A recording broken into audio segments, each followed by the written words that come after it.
Bonjour à tous. Bonjour. Je ne vous cache pas, je n'ai pas dormi de la nuit. Je ne savais pas comment je vais leur parler de l'Afrique, avec tout ce que j'ai vu. Bon, Michel Servet m'a dit à 3 heures ce matin, c'est bon. Je ne sais pas si ça va suffire. Vous savez, il y a un an en arrière, je ne sais pas si vous vous souvenez, il y a un an en arrière, je suis venu dans la communauté, c'était un dimanche ici, je vous avais dit que je venais dans la communauté et tout. Et puis on avait parlé au mois de janvier, février, tout le long de l'année de l'Afrique. Michel m'en avait parlé, tout ça. Et puis bon, c'était un rêve pour moi. J'ai prié pour ça, j'ai demandé si c'était la volonté du Seigneur. Et puis le jour est arrivé. Et je suis allé en Afrique avec Michel. Et puis Olivier, il est là-bas, je le cherchais. Et là, je ne vous cache pas, ça m'a fait tout drôle. Quand je me suis retrouvé dans l'avion, au décollage, ça a gambergé, je dis ça y est, c'est vrai. Le Seigneur ne m'a pas menti, je suis en Afrique et tout. Et quand je suis arrivé, alors là, c'était... ça y est, c'est bon, je suis là. Et puis, donc, on est allé chez Nicolas, et on a visité donc, son bureau, tout ça, on a vu un petit peu tout ce que faisait Nicolas. Et puis, on a commencé notre première mission. On est parti avec la camionnette, et on a démarré notre première mission. Alors là, pour moi, je ne vous cache pas, c'était des pincements au cœur. J'ai dit, qu'est-ce qui va se passer, Seigneur? Donne-moi la puissance pour témoigner de toi, Seigneur, que tout se passe bien. Il faut que ça... J'avais trac, j'avais... Et puis, une fois qu'on prend le micro, c'est vrai, ça va mieux en fait. Hein. Et là, j'ai vu des choses, des gens extraordinaires. Je n'avais jamais vu ça de ma vie. Des gens d'une foi, d'une gentillesse. Et cette première réunion, ça a été pour moi quelque chose d'extraordinaire. J'ai vu des gens qui chantaient, qui dansaient, mais d'une foi sincère. C'était, je ne sais pas comment l'expliquer, c'est difficile à expliquer tellement c'est merveilleux. J'ai vu ces gens, puis quand j'ai témoigné, tout ça, il y avait une osmose qui était là dans cette assemblée. Je ne vais pas dire qu'on sentait la présence de Dieu plus qu'ailleurs ou quoi que ce soit, elle est toujours là, Dieu vit toujours à nous. Mais là, il y avait quelque chose qui était en train de se passer pour moi. Dieu était en train de me montrer quelque chose. Je ne savais pas, j'essayais de découvrir ce que c'était. Et il m'a fait comprendre l'importance que pouvait avoir un témoignage, par contre. C'est ce que j'ai compris pendant toute cette période en Afrique, l'importance que pouvait avoir un témoignage. Et puis, avec rien, ce qu'on arrive à faire. J'ai vu des gens avec pas grand-chose qui peuvent faire. Ils ont une foi incroyable. On a mangé. Alors, je ne vous cache pas, il y a des choses qui étaient marrantes.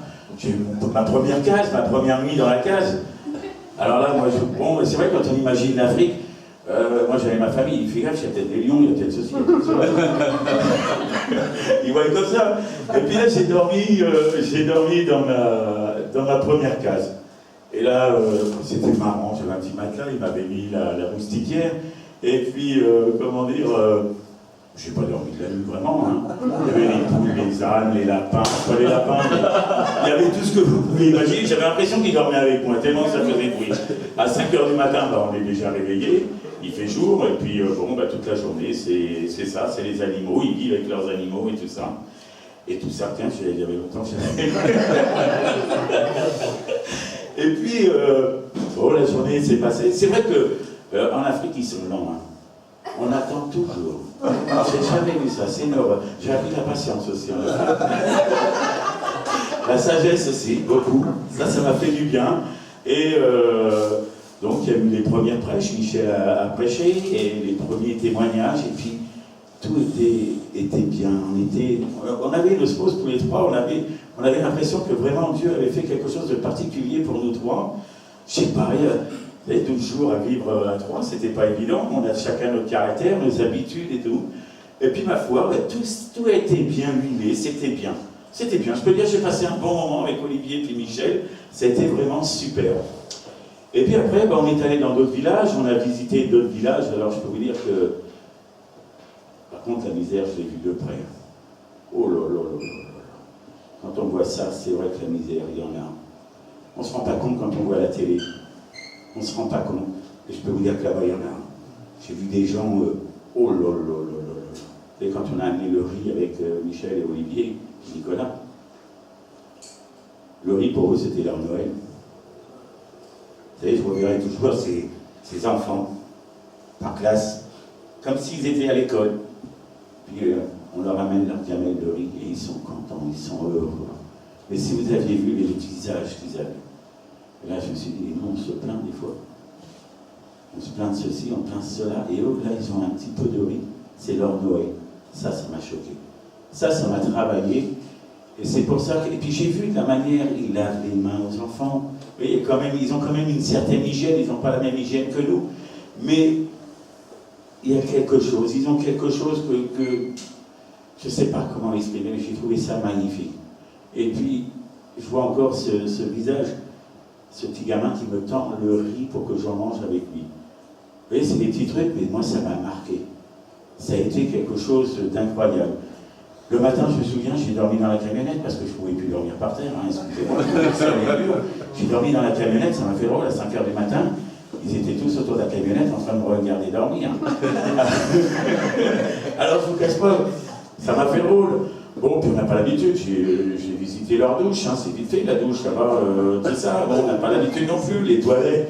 Alors, à un moment, j'ai dit, où c'est que je peux aller aux toilettes? Il m'a dit, tu vas là-bas au fond, derrière un arbre. Tu regardes, l'arbre, il est à 300 mètres, quoi. Oui, bon, alors j'ai dit, je vais dans cette direction-là. Et d'un seul coup, tu sais pas pourquoi, excusez-moi, je parle de ça, mais. Et d'un seul coup, ça sort de partout, tu crois que tu es tout seul, puis ça sort de partout. et ça a été vraiment incroyable, quoi. Et puis, je me souviens d'une autre réunion aussi.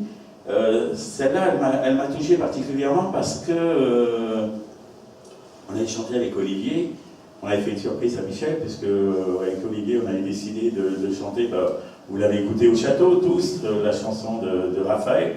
En fait, je voulais qu'on la répète, que je la connaisse par cœur, c'était pour Michel, et puis qu'elle fasse le tour de l'Afrique. Et puis Michel a fait un enregistrement de cette chanson, et après la chanson, j'ai témoigné. Et après mon témoignage, c'est la première fois que je voyais ça, une église qui s'est levée pour moi. Des gens que je ne connaissais pas, ils se sont tous levés, ils m'ont tous entouré, et ils m'ont imposé les mains, et ils ont tous prié pour moi et ma famille. Alors là, ça m'a touché. J'ai dit, quel amour qu'ils ont, ces hommes. Je ne vous cache pas que si j'avais un billet d'avion, je repartirais tout de suite. Il y a quelque chose qui s'est passé, j'aime l'Afrique, j'aime les Africains. Il y a des choses, il peut y avoir des hauts, des bas dans la vie. On a eu des pannes de camion, mais le reste à côté, c'était tellement beau, c'était tellement fait avec le cœur sincère. Vous savez, quand vous amenez du riz et que vous repartez avec 2 poulets, vous ne comprenez plus. Là, j'ai dit, qu'est-ce qui se passe là? On leur amène du riz parce qu'ils n'ont rien à manger, ils nous donnent 2 poulets. Ça m'a choqué. J'ai dit, mais... Et puis si tu refuses, tu les vexes et tout ça. Et là, c'est pas de l'argent, c'est pas du concret, c'est vraiment, comme elle dit dans la Bible, la petite dame qui avait donné sa petite pièce. Et là, c'est ces gens-là qui donnent leur poulet. Ouf! Là, je peux vous dire, ça m'a fait drôle. Hein. Ça m'a fait vraiment drôle. Alors, vous savez, oui, j'aime l'Afrique. Oui, je peux dire que je repartirai là-bas. S'il y a une mission à faire là-bas, je repartirai là-bas. Vous savez, je me souviens de ce témoignage que j'ai rendu en pleine brousse. On était en plein air et tout ça. Alors, c'est marrant parce que là, j'avais pas l'impression qu'ils avaient vu beaucoup de blancs. Hein, parce qu'ils me regardaient vraiment... Alors bon, tu as tous les enfants qui sont là, qui te regardent, et puis dès que tu commences à les approcher, ils partent en courant parce qu'ils ont peur. Et j'avais rendu témoignage, et bon, comme je fais d'habitude, hein, et le lendemain matin, quand on s'est levé, il y a 2 femmes qui sont arrivées et qui ont été touchées par mon témoignage. Et ça m'a fait drôle, parce que je me dis, mais attends, c'est incroyable. Je suis en pleine brousse, je témoigne des problèmes avec l'alcool, le tabac que j'ai eu. Et là, je trouve 2 femmes qui ont le problème d'alcool. Alors moi, je regardais, tu sais qui doit être le bistrot du coin, je me dis, mais avec quoi comment ils peuvent avoir des problèmes d'alcool, comment ils font pour avoir de l'alcool et tout ça. Et en fait, c'est Michel qui m'a appris qu'il faisait une espèce d'alcool, je ne sais plus avec quoi. Oui, on n'a pas goûté parce qu'il paraît que c'est un truc.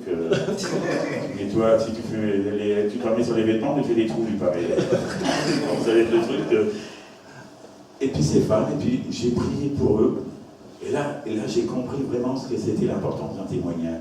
Il y a l'autre bout du monde, dans pleine brousse, et bien il y a des gens qui peuvent avoir le même problème que toi. Alors ça m'a vraiment... Puis après, il y a eu ce petit jeune homme. il y a eu un petit jeune homme qui est pareil, qui a été touché, et puis je sais pas, et puis il m'a demandé de prier pour lui, on a prié ensemble. J'ai distribué des lettres à mon enfant, hein, ça y est, c'est réel en Afrique aussi celle-là. Hein. Et là, ça m'a fait drôle, c'était mes premières, vraiment, je dirais, prières. Et donc, tout au long de ce voyage, je me suis aperçu que Dieu me montrait chaque jour l'évolution. Tu vois, regarde, je t'avais dit que je t'instruirais, je t'avais dit que je te montrerais le chemin. Et chaque jour, c'est vrai que moi, je ne serai jamais un grand théologien. C'est vrai qu'au niveau des études, je suis un peu à la bourre, je dirais, pour beaucoup de choses. Mais Dieu, ce qu'il me donne, je ne sais pas. Moi, j'ai de l'amour, j'aime tout le monde. J'aime tout le monde, j'aime tous les frères et sœurs qui soient chrétiens. J'aime les non-convertis, je ne suis pas un méchant, je suis un gentil. Et là, j'ai vu des gens vraiment qui m'ont... Ça m'a vraiment touché, ce voyage en Afrique. Et je crois que ça va laisser des traces. Mais ces traces, c'est de la bonne trace. Et ce que je voulais vous dire, c'est que je vous remercie à tous parce que pour cette motivation que vous m'avez donnée en Afrique, pour aller là-bas. Et je n'oublierai jamais ça. Que Dieu vous bénisse à tous. Amen.